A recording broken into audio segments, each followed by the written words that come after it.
Indian രാഷ്ട്രീയത്തിന്റെ ഗതിവിഗതികളെ മാറ്റിമറിക്കാൻ പോകുന്ന വലിയൊരു ചർച്ചയ്ക്കാണ് കഴിഞ്ഞ ദിവസങ്ങളിൽ ഡൽഹി സാക്ഷ്യം വഹിച്ചത്.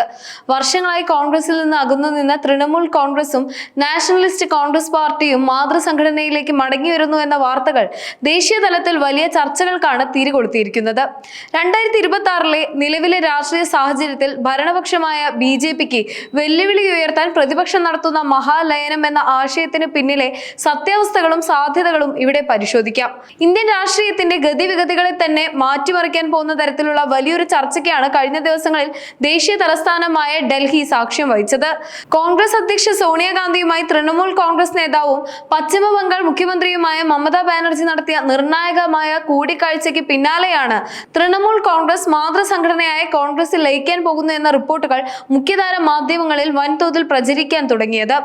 ഈ വാർത്ത രാഷ്ട്രീയ വൃത്തങ്ങളിൽ വലിയ കോളിളക്കം സൃഷ്ടിച്ചതിന് പിന്നാലെ ശരത് പവാറിന്റെ നേതൃത്വത്തിലുള്ള നാഷണലിസ്റ്റ് കോൺഗ്രസ് പാർട്ടിയും സമാനമായ ലയന നീക്കങ്ങൾ നടത്തുന്നതായി റിപ്പോർട്ടുകൾ പുറത്തുവന്നത് അഭ്യൂഹങ്ങൾക്ക് ആക്കം കൂട്ടി. ഈ ലയന ചർച്ചകളെ കോൺഗ്രസ് സംഘടനാ ജനറൽ സെക്രട്ടറി KC വേണുഗോപാൽ ഔദ്യോഗികമായി നിഷേധിക്കുകയും അവയെ അടിസ്ഥാനരഹിതമായ വാർത്തകളെന്ന് തള്ളിക്കളയുകയും ചെയ്തെങ്കിലും മഹാരാഷ്ട്രയിലെ മുതിർന്ന കോൺഗ്രസ് നേതാവായ നാനാ പട്ടോൾ നടത്തിയ വെളിപ്പെടുത്തലുകൾ രാഷ്ട്രീയ കേന്ദ്രങ്ങളെ അക്ഷരാർത്ഥത്തിൽ അമ്പരപ്പിച്ചിരിക്കുകയാണ്. രാജ്യത്തെ നിലവിലെ രാഷ്ട്രീയ സാഹചര്യത്തിൽ മതേതരവും ബഹുസ്വരവുമായ പ്രത്യയശാസ്ത്രം ഉയർത്തിപ്പിടിക്കുന്ന പാർട്ടികൾ തമ്മിൽ ഒന്നിക്കേണ്ടത് കാലത്തിന്റെ അനിവാര്യതയാണെന്നും വോട്ടുകൾ ഭിന്നിച്ചു പോകുന്നത് ഒഴിവാക്കാൻ ഇത്തരമൊരു ലയനം അത്യന്താപേക്ഷിതമാണെന്നും അദ്ദേഹം വ്യക്തമാക്കുകയുണ്ടായി.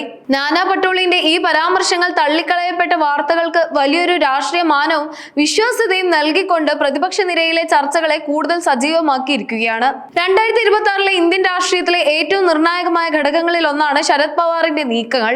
അജിത് പവാറിന്റെ മരണാനന്തരം മഹാരാഷ്ട്രയിൽ NCPയിൽ ഉണ്ടായ അധികാര മാറ്റങ്ങളും പാർട്ടി ലയനത്തെക്കുറിച്ച് ഉയരുന്ന മുറവിളികളും രാഷ്ട്രീയ നിരീക്ഷകർ വളരെ ഗൗരവത്തോടെയാണ് കാണുന്നത്. ശരത് പവാർ നേരത്തെ തന്നെ കോൺഗ്രസുമായുള്ള ലയനത്തെക്കുറിച്ച് അനുകൂലമായ സൂചനകൾ നൽകിയിട്ടുണ്ടെന്ന് നാനാ പട്ടോൾ അവകാശപ്പെടുന്നു. ഇത് വെറും ഒരു തിരഞ്ഞെടുപ്പ് സഖ്യമല്ല, മറിച്ച് പാർട്ടികളുടെ സമ്പൂർണ്ണ ലയനമാണെന്നും അദ്ദേഹം കൂട്ടിച്ചേർത്തു.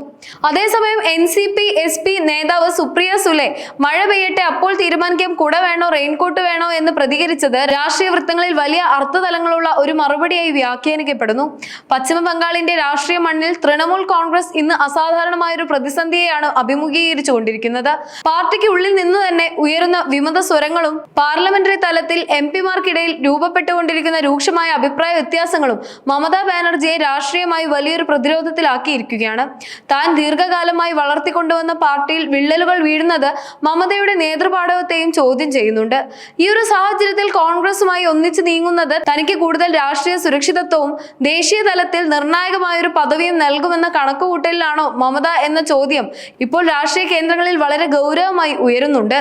1998 കോൺഗ്രസിൽ നിന്ന് പിരിഞ്ഞ് സ്വന്തം അധ്വാനത്തിൽ പടുത്തുയർത്തിയ പാർട്ടിയെ പഴയ മാതൃസംഘടനയിലേക്ക് തന്നെ തിരികെ ലയിപ്പിക്കാൻ മമതാ ബാനർജി മാനസികമായി തയ്യാറാകുമോ, അതോ സ്വന്തം പാർട്ടിയുടെ സ്വതന്ത്രമായ അസ്തിത്വം നിലനിർത്താൻ ഏതറ്റം വരെയും പോരാടുമോ എന്നത് ഇന്ത്യൻ രാഷ്ട്രീയത്തിലെ ഏറ്റവും വലിയ ആകാംക്ഷകളിൽ ഒന്നായി മാറിയിരിക്കുകയാണ്. ഈ ലയന ചർച്ചകളിൽ സജീവമായി ഇടപെടുന്ന മറ്റൊരു നേതാവാണ് സഞ്ജയ് റാവത്ത്. കോൺഗ്രസിൽ നിന്ന് പിളർന്നുപോയ പ്രാദേശിക പാർട്ടികൾ വീണ്ടും മാതൃസംഘടനയിലേക്ക് മടങ്ങണമെന്ന് അദ്ദേഹം പരസ്യമായി ആവശ്യപ്പെട്ടിട്ടുണ്ട്. രാജ്യത്തിന്റെ ജനാധിപത്യം സംരക്ഷിക്കാൻ ശക്തമായ കോൺഗ്രസ് അനിവാര്യമാണ്. ചെറിയ പാർട്ടികൾ ഇത് തിരിച്ചറിയണം എന്നാണ് റാവത്തിന്റെ നിലപാട്. ഇത് പ്രതിപക്ഷ ഐക്യത്തിന്റെ പേരിൽ കോൺഗ്രസിനെ ശക്തിപ്പെടുത്താനുള്ള ഒരു തന്ത്രപരമായ നീക്കമായി കാണാം.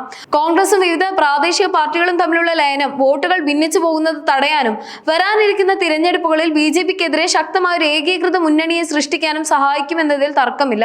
എങ്കിലും ഇത്തരം ഒരു ബൃഹത്തായ രാഷ്ട്രീയ സഖ്യത്തിന് മുന്നിൽ അതീവ ഗൗരവകരമായ വെല്ലുവിളികളാണ് ഉയർന്നു നിൽക്കുന്നത്. ഇതിൽ ഏറ്റവും പ്രധാനപ്പെട്ടത് നേതൃത്വവുമായി ബന്ധപ്പെട്ട തർക്കങ്ങളാണ്. രാഹുൽ ഗാന്ധിയുടെ നേതൃത്വത്തെ എല്ലാവരും പൂർണ്ണ മനസ്സോടെ അംഗീകരിക്കുമോ എന്ന ചോദ്യം ഇപ്പോഴും നിലനിൽക്കുന്നുണ്ട്.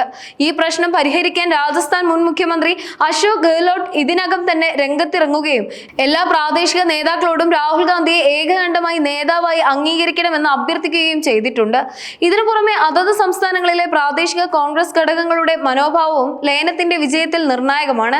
പ്രത്യേകിച്ച് ബംഗാളിലെയും മഹാരാഷ്ട്രയിലെയും പ്രാദേശിക കോൺഗ്രസ് നേതാക്കൾ തങ്ങളുടെ അസ്തിത്വം നഷ്ടപ്പെടുത്തുന്ന ഇത്തരമൊരു ലയനത്തോട് എങ്ങനെ പ്രതികരിക്കുമെന്നത് വൻ ചോദ്യചിഹ്നമായി തുടരുന്നു.